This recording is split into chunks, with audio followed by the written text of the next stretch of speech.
There's one verse that has terrified believers for centuries. The mention of the unforgivable sin. Many live in quiet fear, thinking they might have accidentally committed it. But what if we've been misunderstanding it all along? What if this warning wasn't meant to paralyze us with fear, but to awaken us to a deeper truth about God's Spirit? Imagine this. You've done something you regret deeply. You kneel, trembling, praying, "Lord, forgive me." But in the back of your mind, that one question haunts you. Have I done the one thing God can't forgive? Let's look closely. In the Gospels, Jesus said that every sin and blasphemy can be forgiven, except one: blasphemy against the Holy Spirit. But what does that mean? The context people miss. When Jesus said this, he wasn't speaking to repentant sinners or struggling believers. He was confronting the Pharisees, men who had seen his miracles firsthand. They saw demons cast out, the blind receive sight, and still said, "He has a demon." This wasn't ignorance.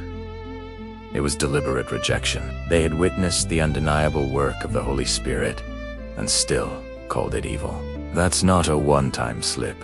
That's a hardened heart that refuses truth, even when standing face to face with it. Why it's so serious? Blasphemy against the Holy Spirit isn't about saying the wrong words. It's the rejection of the Spirit himself, the very one who brings us to repentance, who convicts us of sin, who shows us who Jesus really is. If we reject the Spirit, there's no one left to bring us to forgiveness. It's not that God won't forgive, it's that we've shut the door and thrown away the key. What it's not doubting. It's not questioning your faith. It's not falling into sin or backsliding. Every single person in Scripture who repented, David, Peter, Paul, was forgiven.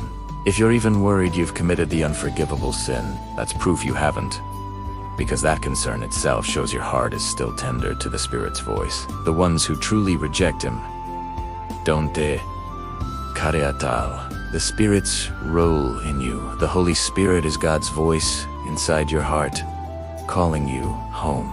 He's the one who stirs you to pray, who breaks your pride, who brings you tears of conviction and joy. To blaspheme him is to silence that voice, to look at his truth and say, "That's not from God." It is not a slip of the tongue. It is a settled decision to call light darkness. The hope we miss the true message behind Jesus' warning isn't fear, it's urgency. It is an invitation to never grow so hard that we can't hear his Spirit anymore. If you're seeking him, if you're repenting, if you're crying out for mercy, you're already walking in his grace. The unforgivable sin isn't about the one moment you failed. It's about refusing the one who keeps calling you back. So today, if you hear his voice, don't turn away. Run to him. That's the safest place you could ever be. You haven't gone too far. You haven't fallen beyond grace. The fact that you still feel him tugging at your heart means he is not done with you yet. Let me know if you love this story and if a similar experience happened to you. Write down in the comments below, like and follow for more. Thanks.